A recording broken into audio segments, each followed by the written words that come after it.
this is an iHeart podcast. Guaranteed human. Work can be a little weird. Cringy training seminars, coworkers who won't stop talking about their plant, forgetting the mute button at an inopportune moment. We have to deal with a lot on any given workday. Sometimes it can feel hard to thrive and move forward in your career. Well, that's where LinkedIn comes in. LinkedIn helps you get ideas and insights from experts in your field, connect with people professionally, grow your network, and access tools designed to help you find the right fit for your next role. Whether you're just getting started, figuring out your next move, or looking to accelerate your career, LinkedIn is built to support you at every stage because LinkedIn is the network that works for you. Visit linkedin.com/knowstuff to learn more. Hey, and welcome to the Short Stuff. I'm Josh. There's Chuck, and this is Short Stuff, and the one where we get into explaining why some places you go to see a movie or a play are spelled theater, Theatre, and others are spelled theater, Theater. And it has nothing to do with one being futuristic or anything like that.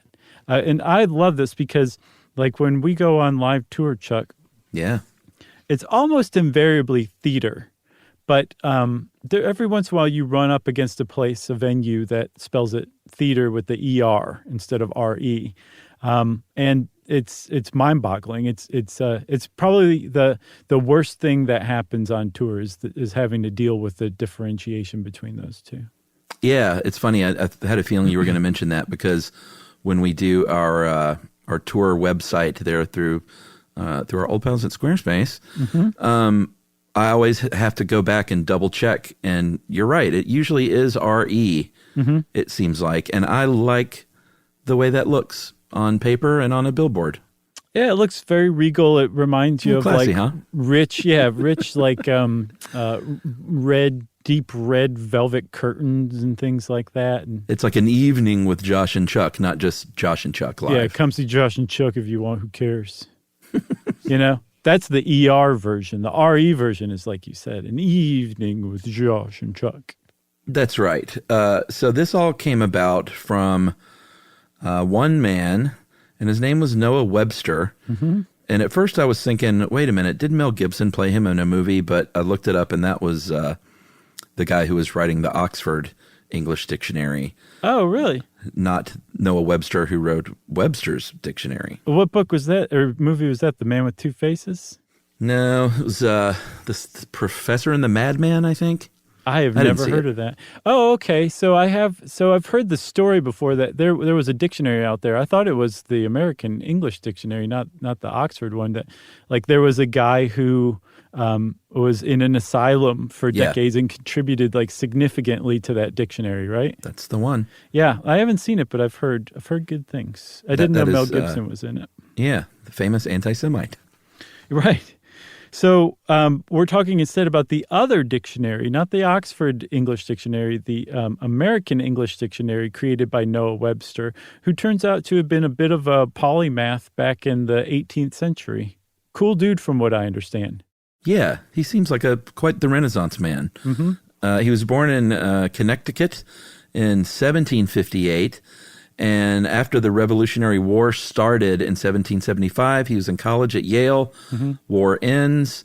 He's in a militia, like a patriot militia, graduates, and then becomes a teacher and then an attorney, and then started to say, your Articles of Confederation are garbage in the way they're laid out, and it would be much better if you did these things. Yeah, I couldn't find what he was credited with as far as that goes, although I did see some free speech stuff. He may have been a big advocate of free speech.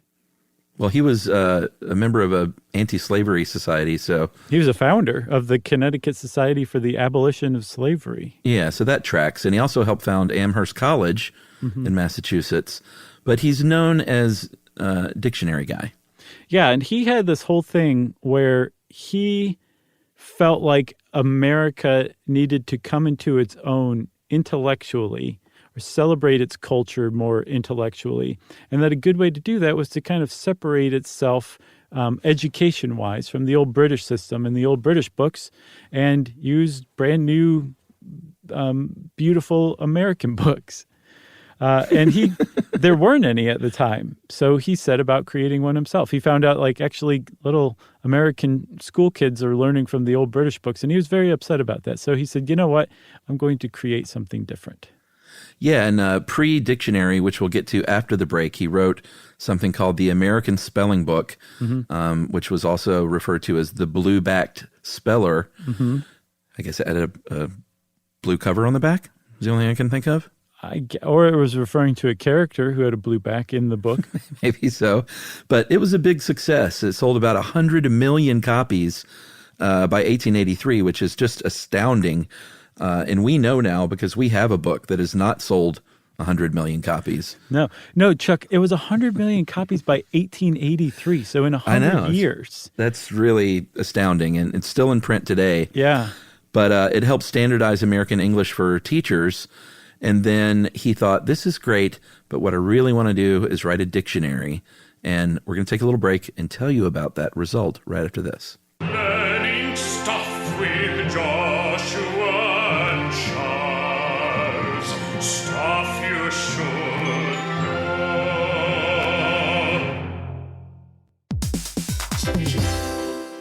Work can be a little weird. One minute you're in a meeting that could have been an email. The next you're trying to decode corporate jargon that somehow means nothing. And don't even get us started on the quick sync that turns into a 45-minute deep dive.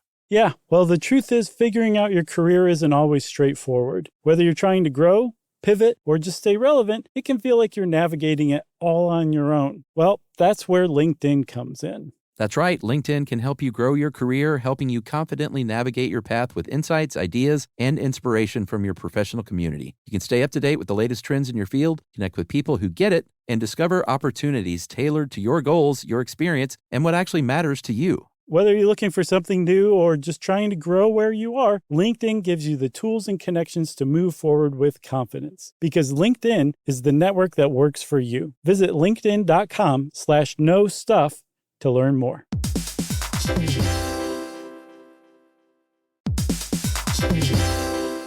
Hey everybody, we're here to talk to you about Wayfair, who believes that spaces should be functional, they should be comfortable, they should be well-designed, and they can be well-designed by you with their help. Your updated space should feel more comfortable, inviting, and practical for everyday use. And we're talking about outdoor seating. We're talking about grills. We're talking about major appliances. If you need storage solutions, Wayfair can help you out. Patio lighting, rugs, decor. It is your one-stop shop for home. Yeah. I mean, it's getting nice out, so it's time to think about living outdoors for the next few months. And Wayfair knows that outdoor furniture, it's heavy, it's intimidating to assemble. So Wayfair has stepped in and said, we're going to handle the hard part so you don't have to. That's right. You can shop Wayfair Verified, your shortcut to the good stuff. And that means their team of product specialists are going to vet everything by hand using a 10-point inspection, testing things like, quality materials, functionality, and features, and even how long it takes to build that piece of furniture. And the overall experience save time, reduce hassle, and improved convenience. Patio season is here, and these deals won't last. So head to wayfair.com right now to get your outdoor space ready for way less. That's WAYFAIR.com.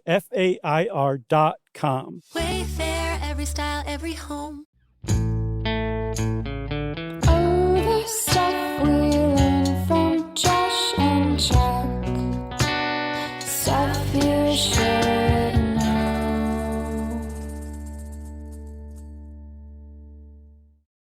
Okay, so Noah Webster is riding high on his blue-backed speller and the success of it, and he's done something he wanted to do, which was help de-Britishize American school kids' learning. So that was a good first start. But then he said, yes, I believe the children are our future. Teach them well and let them lead the way, etc.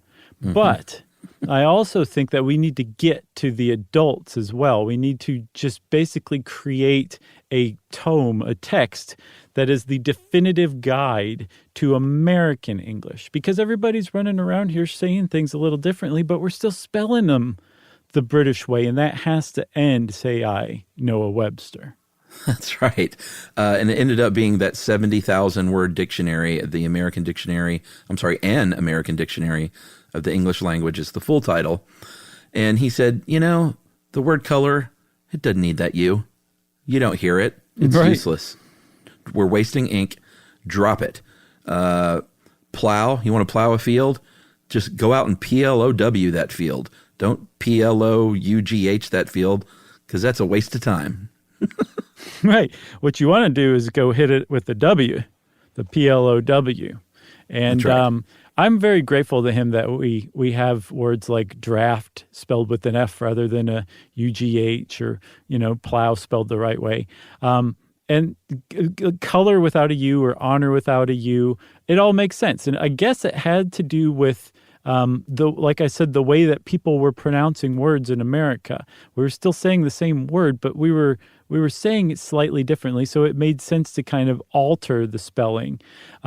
Some words he went after, though, did not stick, though, did they, Chuck?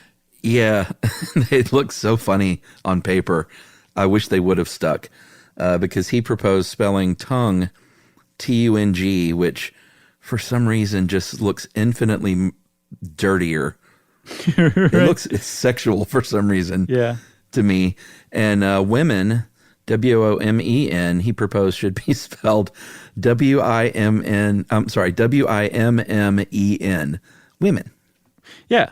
Which sounds derogatory almost. Like tongue sounds dirty and women sounds like who cares kind of spelling. You know what I'm saying? So I'm glad that those two stayed the same.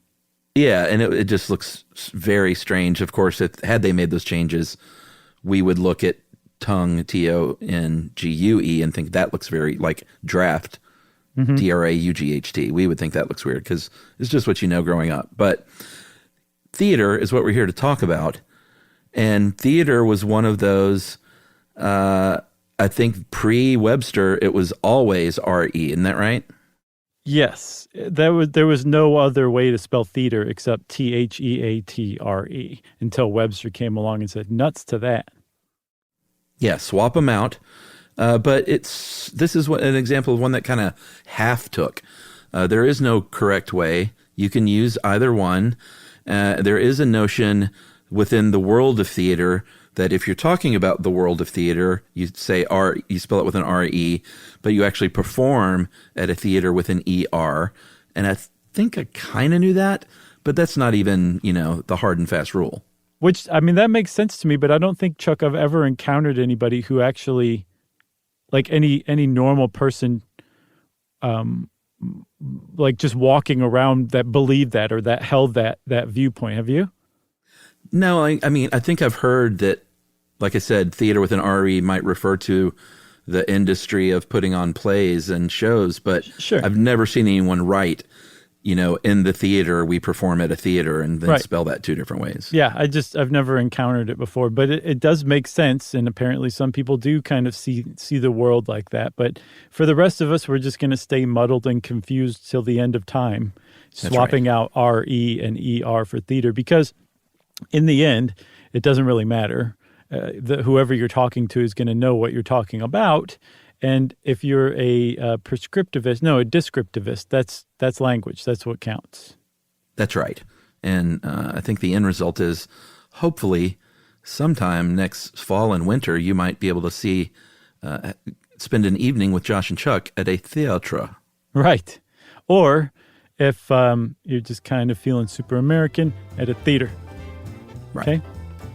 Well, since we said theater two different ways, I think it's clear that this is the end of Short Stuff. And Short Stuff says, adios. Stuff You Should Know is a production of iHeartRadio's How Stuff Works. For more podcasts from iHeartRadio, visit the iHeartRadio app, Apple Podcasts, or wherever you listen to your favorite shows.